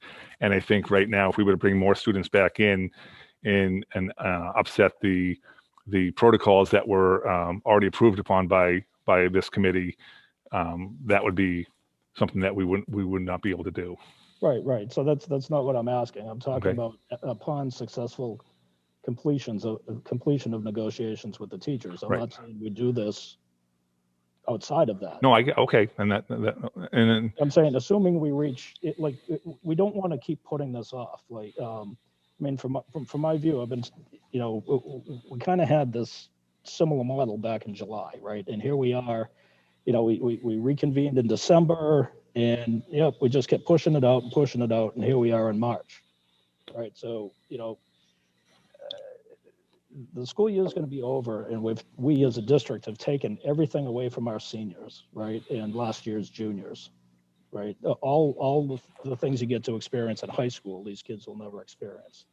I think it's a disservice, and your presentation earlier, there was 90% of the parents want their kids back Mhm. in school, right? So let's not delay this. And the purpose of me bringing it up was to prevent further delays, right? So you set it up conditionally that it's pending, we allow for it to happen, but it'll happen, right after the completion of negotiations with the teachers. And so we set up the conditions. That's very definitive. Can I jump in here, Mr. Greer, and just say, and if anybody else would like to jump in as well. I'm sorry, Mr. Granatino, I'm muting you so I'm not echoing in my ear. I think the intent of the motions that you had made beforehand accomplishes that. I think it says that if we're ready next week, all those loose ends are tied up, and we begin negotiations right away. Once we finalize those negotiations, we'll have a date as soon as possible, once those negotiations are finalized. I think that's accomplished. So, I think it's important to note that the committee, in that unanimous vote for both of those items, does agree with you that we should be bringing our students back as soon as possible. And that's, and I don't know if anybody else has anything to add to that, but that's at least what I thought was implied with that motion. No, I would agree. I mean, I think I'm very comfortable that we've asked for the final details to be resolved by early next week, and we've agreed to start negotiating with the MEA, and I think those are the two best next steps. Kendra, sorry to put you on the spot, but I'd like to hear your opinion. Yeah, I just actually want to Since clarify. we can't convene outside of an open meeting, I Yep. just want to hear everybody's thoughts. And that was the intent. That's why I didn't phrase it as a motion. Yeah. I just want all of your feedback. Yeah, I just wanted to clarify. So hypothetically, like you were saying, so if we said the buildings will be ready on March 17th, were you saying that there's then like a 2-week window where students can go back to school anytime within that 2-week window as like a transition period? Is that what you were saying, or did I misunderstand that? Yeah, and I was just, I had picked 2 weeks as a transition because I think all along we've been giving people 2 weeks notice Mhm. on everything. So my thought was that if we were to vote and just say, like I said, it would start the day after negotiations, whether it be a Monday, Tuesday, Wednesday, didn't matter. But we had already, defined that in language. Now the superintendent can act on that, Mhm. whereas we would have to convene and vote on it. The superintendent has already been authorized, would have already been authorized to act on it. So the 2-week transition would be to allow people that 2-week buffer to transition from their hybrid model over to a full return, Mhm. in case they had to make arrangements or something like that. Sure. That was my thought. Got it. I understand the intent of that. I do think I'm imagining being a teacher, and I see your point about like if you're teaching kids in front of you and on Zoom, like what's the difference about who's there? But I would expect that at least teachers know who's coming into their classroom that day. And if there's this sort of fluidity about when people can return, I can imagine that causing some confusion. So I feel comfortable, similar to what Ms. Boyd was saying, knowing that we have a meeting scheduled for next Tuesday, and we also have a meeting scheduled the following Tuesday, that we have ample opportunity to come up with a date versus a window, if that makes sense. That's all I got. Thanks for your feedback. Appreciate that, Mr. Greer. Thank you. Ms. Brate, we'll move to you now for any questions, comments you may have on the proposal itself as a whole. Oh, I don't think I can't hear you for some reason. Yeah, I can't hear you at all. You're not muted. No, you're not muted. Oh, you said you can't hear me. I can't. I can hear you in here, but I can't hear you on the Zoom. Oh, okay, can people, Tom, can you hear me? Tom, can you hear Ms. Brate? Barely. Gonna yell. Want me to get closer? Is that better? I think you're getting picked up by somebody else. So you're getting picked up on my By mic. Sean's. Your microphone isn't working. Do you want to steal Mr. Greer's computer?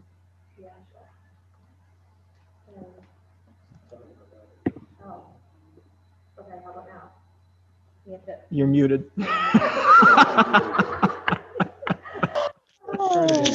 Okay, how about now? There you are. Is that good? Okay, great. Thank you. Okay, so a couple things. I totally agree with the March 15th. I think that the idea behind that is great. And also to touch on what Ms. Boyd said about, supporting children when they return. I'm also concerned about supporting the staff that supports our children when everyone returns, because, I keep hearing, Rich, you alluded to the fact that, the seniors have lost a lot and the juniors have lost a lot, and we've all lost a lot and we've all experienced a lot. And I have some real concerns about the health of our community as a whole after this. And, what does it look like for our schools and our families and our community as a whole? What does it look like? Because it definitely looks different now. The way people have changed their, live their lives, that's all changed and everything is different. So I really would like to see some focus on that aspect of it, Mr. Granatino. I'd like to make sure that, we have protocols in place and stuff in place where the teachers feel like they have the extra support to, not only support the kids, but support themselves and support the colleagues, with the kids coming back. As far as this whole food piece, I don't think that Irene is on this call, but Mr. Miller, you might be able to clarify this piece for me, is that we had discussed the district providing the snack to make sure that it was safe foods for everybody, so our allergy kids wouldn't be affected by that or left out with having to have a special snack or whatnot. Tom, I don't know if you have spoken to Irene about that, or we can talk about it another time. There's a couple things we can do. We don't qualify for a free snack program, but we can provide a quote unquote breakfast all the way throughout the day, which could qualify as a snack. Great. As well, the district is looking into and we would purchase those ourselves and make students when needed. Okay, thank you. Access through the ESSER dollars that we great. Go towards that. All right, great. My other question is the surveys. So was that complete, what we saw in that presentation, or did you just choose a few questions and showed us?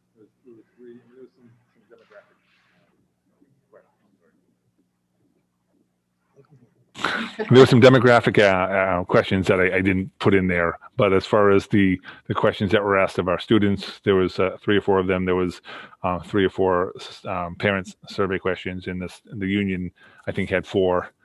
They had a lot of breakdown on the demographics as far as teachers, paras, CSPs, that type of thing. But overall, those were roughly the questions that were asked of them. Okay, and I think that again, what Ms. Boyd said about, the difference between the students and the parents and what that looks like. I agree with her that I'd like to dive a little deeper into that to see, what that looks like. Okay. And let's see what else I have here.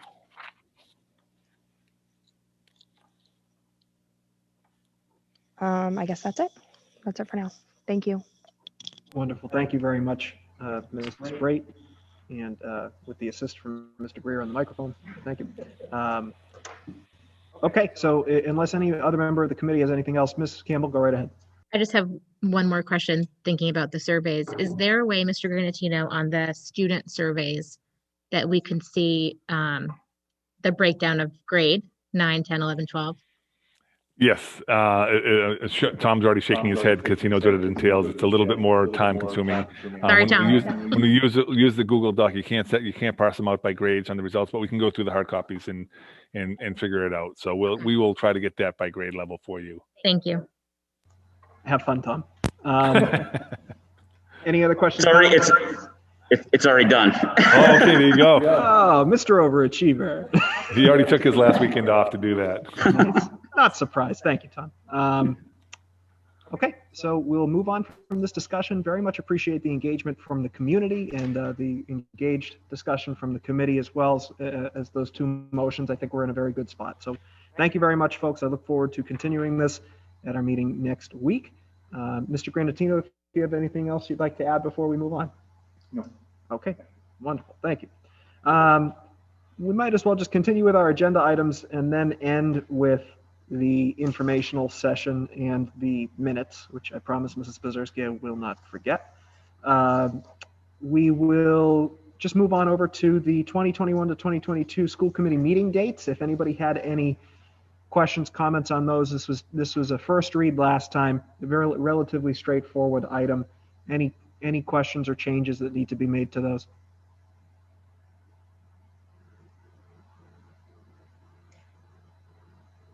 Chair will entertain a motion once you folks have had a chance to gather your thoughts.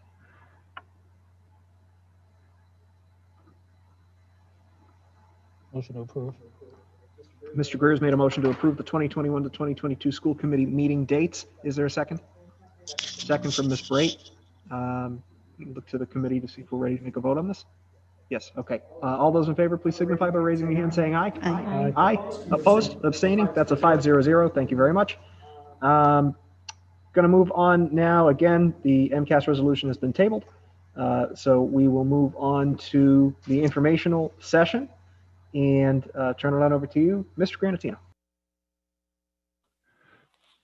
I'll be real brief. We've talked about this ad nauseum tonight, but I too just want to thank Mr. Moresco, Deputy Chief LaSelva, retired Fire Chief Hawking, and Detective Goodwin from Marshfield Police Department for their efforts in getting the teachers to be able to sign in for their vaccinations, their first shots this Thursday and Friday. It's just such a relief for many stakeholders here, and I can't thank them enough. I'm also thrilled to hear that many of our neighboring districts are going to also be able to join in, as this is a county-wide vaccination center. And although we get preference as Marshfield and Marshfield entities, they have reached out to 4 or 5 of our neighboring communities to provide spaces for their teachers. And I heard from those superintendents tonight, they were thrilled to be able to get in there and have the vaccination available to them. Again, we talked about the changes from DESE that came out today. We'll have more discussion there. But we will have to have discussion sometime in March regarding our elementary model because they have made it clear that they want to have 5 days of instruction. Not right now, we, like many other districts who went early into full in person, we went with the 4-day model with Wednesday staying remote. And although it's concurrent and we meet the hourly requirement, they need to have 5 days of in-person instruction, even if it's a half day in person. So we're going to have to address that as well as we're addressing the secondary level. We talked prior to at our last meeting about the upcoming advisory board and capital budget, capital planning committee meetings that took place last week. Again, the advisory board unanimously supported our 3.09% increase to our FY22 operating budget, in the capital planning committee also approved $600,000 to our capital plan, which is going to help address some of the fire safety elements at our elementary schools. So we're excited about that. Obviously, it has to be finally approved at annual town meeting after April break, but to have the support of the advisory board and the capital planning committee is great. And we've had support from Mr. Moresco and Mr. Delarusso and the financial team on the town side throughout this process. So thank you very much. And just on a non-academic and extracurricular note, we have our fall 2 season starting this week. We have our indoor track, which is really outdoor track. And while they're running against other teams, they're running by themselves and getting times kept at the track. And then they'll be sent into a center that will compare those times to some of whoever they're competing with that week. And that's how the indoor track is going to work in this fall 2 season. We have football starting Friday night against Hingham, and our cheer team as well is up and running, and they'll be participating both at our home events and some of our away events as well. So we're excited about that. And that's all I have. Thank you very much, Mr. Granatino. Turn it on over now to you, Dr. Martin. All right, I'll just quickly, we had a beginning teacher institute last week, a virtual one. We had stayed away from them this year because we knew that our new staff were really overloaded. And we did not want to put one thing on their plate.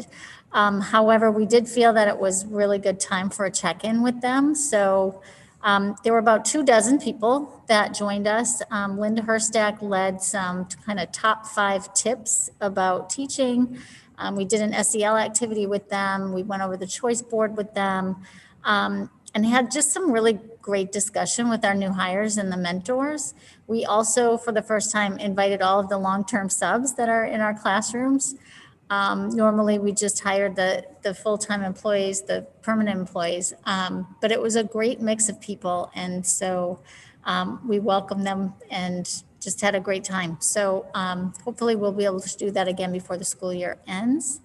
We did have our first staff presentation by Khalees Warnham at the high school. There were 130 of our staff on Zoom. And you know what? It was almost unanimous that, it was the best PD in a long time. They really want her back. There was a great tie-in to our social emotional learning and mental health aspects that we've been talking about, relationships with students, just a really great, interactive, energetic presentation. So the middle school is actually working with her tomorrow. So we'll see how they respond. But it was just interesting that some of our departments actually asked afterwards if they could continue to meet within their department to continue the conversation, which, when there's PD that they want to actually continue, even when they could do other things, that was probably a home run. So we'll talk more about that as the time goes on. And just an update, Furnace Brook and Middle High School and high school digital learning coaches are still taking the advanced blended and online learning with Catlin Tucker. So Amy McAlpine has been leading some discussions on that. And I think that's pretty much it for right now. Thanks.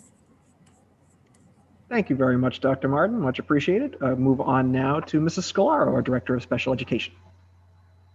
There, I do not have any specific informational updates for tonight, but I probably will for the next meeting. Wonderful. Thank you very much, Mrs. Scalaro. Much appreciated. Mr. Miller, Assistant Super for Business and Finance. And same here. Let's take a pass this evening. Wonderful. Any subcommittee reports at this time? Okay, was there an update from our student representatives? I know Lisa was here to speak in the public comment, but I didn't know if there was a student rep update. If not, no worries. Okay, seeing none there. We'll go ahead now we've got 2 sets of meeting minutes to approve. The first would be the February 23rd regular meeting minutes, and then the executive session meeting minutes from the 23rd. Just ask you to pull up the regular meeting minutes first, and we'll take a motion on that after folks have had just a moment to re-review those.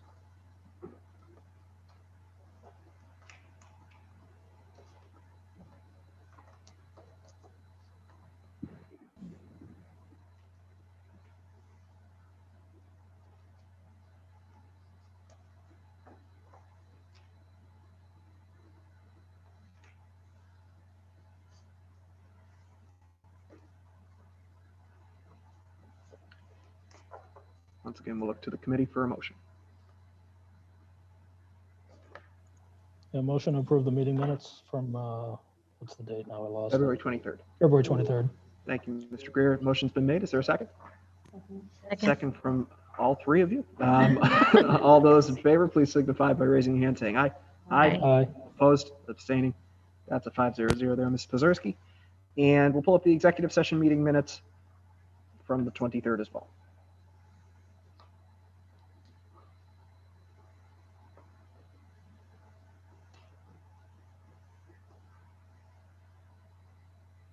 Now, this would be for the committees, just a reminder, this would be a motion to approve and release if you should so choose, and then it would be a roll call vote.